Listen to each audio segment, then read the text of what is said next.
گوٹو info کے معزز دوستوں، میں ہوں محمد سعید احمد اور آپ سب دیکھنے اور سننے والوں کو السلام علیکم۔ معزز دوستوں، آج کی اس ویڈیو میں آپ کو بہت ہی اہم معلومات دی جائے گی۔ پاکستان 14 اگست 1947 کو مارز وجود میں آیا۔ پاکستان کے قیام سے لے کر اب تک پاکستان آرمی کے جتنے بھی جنرلز رہ چکے ہیں ان سب کے بارے میں آج کی اس ویڈیو میں آپ کو بتایا جائے گا۔ پاکستان آرمی کے سب سے پہلے جنرل، جن کا نام جنرل سر فرینک والٹر میسری تھا، یہ پاکستان کے پہلے کمانڈر ان چیف تھے جو اگست 1947 سے فروری 1948 تک پاک فوج کے سربراہ رہے۔ تاہم چند ماہ بعد ہی انہیں ریٹائر کر دیا گیا۔ کہا جاتا ہے کہ قائد اعظم محمد علی جناح کے کشمیر سے متعلق احکامات نہ ماننے پر ان کو اپنے عہدے سے ہاتھ دھونا پڑا۔ معزز دوستو، دوسرے پاکستان آرمی کے جو چیف رہ چکے ہیں وہ بھی ایک برٹش آرمی آفیسر تھے، general sir Douglas David Gracey. یہ پاکستان آرمی کے سیکنڈ جنرل رہ چکے ہیں۔ فروری 1948 سے جنوری 1951 تک پاک فوج کے سربراہ رہے۔ وہ پاکستان کے آخری برطانوی آرمی چیف تھے۔ جنرل ڈوگلس نے بھی قائد اعظم کے حکم کے باوجود کشمیر کے محاذ پر فوج نہیں بھیجی، جس پر انہیں جبری ریٹائر کر دیا گیا تھا۔ فیلڈ مارشل ایوب خان، یہ پاکستان آرمی کے تیسرے جنرل تھے۔ پاکستان کے پہلے مقامی اور مسلمان فوجی سربراہ تھے۔ جنوری 1951 سے اکتوبر 1958 تک اس عہدے پر فائز رہے۔ بعد ازاں صدر پاکستان بنے۔ وہ پاکستان کے واحد فیلڈ مارشل بھی رہے ہیں۔ جنرل محمد موسیٰ، یہ پاکستان آرمی کے چوتھے جنرل ہیں۔ ہزارہ کمیونٹی سے تعلق رکھنے والے جنرل محمد موسیٰ اکتوبر 1958 سے جون 1966 تک آرمی چیف رہے۔ انہیں ایوب خان کے بہت قریب تصور کیا جاتا تھا۔ یہی وجہ ہے کہ ایوب خان نے خود صدر بننے کے بعد 5 جنرلوں پر ترجیح دیتے ہوئے انہیں آرمی چیف مقرر کیا تھا۔ وہ ایوب اور ضیاء حکومت میں بھی گورنر رہ چکے ہیں۔ جنرل یحییٰ خان، ایوب خان نے 1966 میں جنرل یحییٰ خان کو آرمی چیف بنایا اور پھر 1969 میں جب وہ صدارت سے مستعفی ہوئے تو یحییٰ خان نے یہ عہدہ بھی سنبھال لیا تھا۔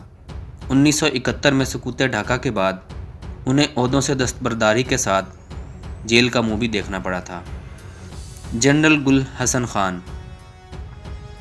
ذوالفقار علی بھٹو نے جنرل گل حسن خان کو آرمی چیف بنایا، تاہم وہ صرف دسمبر 1971 سے مارچ 1972 تک یعنی 2 ماہ اس عہدے پر فائز رہے تھے۔ بعد ازاں انہیں حمود الرحمان کمیشن رپورٹ کی روشنی میں عہدے سے ہٹا کر آسٹریا میں سفیر مقرر کر دیا گیا تھا۔ جنرل ٹکا خان، مارچ 1972 سے مارچ 1976 تک فوج کے سربراہ رہے۔ بعد ازاں مدت ملازمت کے اختتام پر بھٹو حکومت میں دفاع کے مشیر بھی مقرر کیے گئے تھے۔ انہوں نے پیپلز پارٹی کے پلیٹ فارم سے بھرپور سیاست کی اور بے نظیر بھٹو کے پہلے دور حکومت میں گورنر پنجاب بھی رہے۔ جنرل ٹکا خان کے بعد جنرل ضیاء الحق طویل عرصے تک مارچ 1976 سے اپنی وفات یعنی 17 اگست 1988 تک آرمی چیف رہے۔ انہیں ذوالفقار بھٹو نے 7 جرنیلوں پر فوقیت دیتے ہوئے فوج کا سربراہ بنایا تھا۔ بعد ازاں انہوں نے ہی بھٹو حکومت کا تختہ الٹا تھا۔ آرمی چیف ہونے کے ساتھ صدر مملکت کا عہدہ بھی کئی برس تک ان کے پاس رہا۔ جنرل ضیاء الحق کے بعد پاکستان آرمی کے جو جنرل رہ چکے ہیں ان کا نام ہے جنرل مرزا اسلم بیگ۔ اگست 1988 میں جنرل ضیاء الحق کی طیارہ حادثے میں وفات کے بعد پاک فوج کی کمان سنبھالی۔ ان کی مدت ملازمت میں توسیع کا معاملہ اٹھا مگر صدر غلام حسین اسحاق خان نے توسیع دینے سے انکار کر دیا۔ یوں اگست 1991 میں ریٹائر ہو گئے۔ ان کے دور میں ضرب مومن جیسی بڑی اور بے مثال فوجی مشقیں بھی کی گئی تھیں۔ ان کے بعد جنرل آصف نواز جنجوعہ پاکستان آرمی چیف قائم ہوئے۔ صدر غلام حسین اسحاق خان نے اگست 1991 میں انہیں آرمی چیف مقرر کیا، لیکن جنوری 1993 میں انہیں دل کا دورہ پڑا جو جان لیوا ثابت ہوا۔ انہوں نے سندھ میں ڈاکوؤں کے خلاف بڑا آپریشن بھی کیا تھا، جس کے بعد کراچی آپریشن کا بھی آغاز کیا گیا تھا۔ جنرل آصف جنجوعہ کے بعد جنرل عبدالوحید کاکڑ صاحب آئے۔ جنوری 1993 سے جنوری 1996 تک فوج کی قیادت کی۔ انہوں نے بطور آرمی چیف صدر غلام اسحاق خان اور وزیر اعظم نواز شریف کے درمیان سنگین تنازع میں ثالثی کا کردار بھی ادا کیا تھا۔ بے نظیر بھٹو نے جنوری 1996 میں جنرل جہانگیر کرامت کو آرمی چیف مقرر کیا۔ حکومت کی تبدیلی کے بعد میاں نواز شریف وزیر اعظم بنے تو سیاسی اور فوجی قیادت میں اختلافات نے جنم لیا، جس کے سبب اگست 1998 میں جنرل جہانگیر کرامت کو عہدے سے ہٹا دیا گیا۔ وہ مشرف دور میں امریکہ میں پاکستانی سفیر بھی رہے۔ ان کے بعد آتے ہیں ہمارے ہر دل عزیز جنرل پرویز مشرف صاحب۔ میاں نواز شریف نے اگست 1998 میں جنرل پرویز مشرف کو آرمی چیف مقرر کیا، تاہم انہوں نے 1999 میں نواز حکومت کا تختہ الٹ کر خود اقتدار سنبھال لیا تھا۔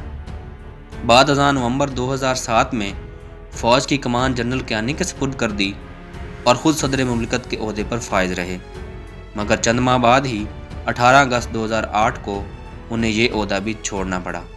جنرل پرویز مشرف صاحب کے بعد جنرل اشفاق پرویز کیانی آئے۔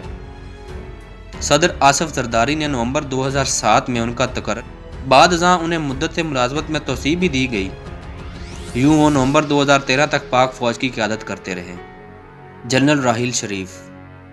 جنرل راحیل شریف کو بھی وزیر اعظم نواز شریف نے آرمی چیف مقرر کیا، جنہوں نے نومبر 2013 میں عہدہ سنبھالا۔ انہوں نے آپریشن ضرب عضب کا آغاز کیا، جس نے دہشت گردوں کی کمر توڑ ڈالی۔ کئی حلقوں کی جانب سے انہیں توسیع دینے کے مطالبات سامنے آئے، مگر انہوں نے دو ٹوک الفاظ میں توسیع لینے سے انکار کر دیا اور نومبر 2016 میں ریٹائر ہو گئے۔ بعد ازاں جنرل راحیل شریف کو سعودی عرب کی سربراہی میں قائم 44 مسلم ممالک کی افواج کا سربراہ بھی مقرر کر دیا گیا۔ جنرل قمر جاوید باجوہ 5ویں جنرل ہیں جنہیں نواز شریف صاحب نے تعینات کیا۔ انہوں نے نومبر 2016 میں یہ عہدہ سنبھالا۔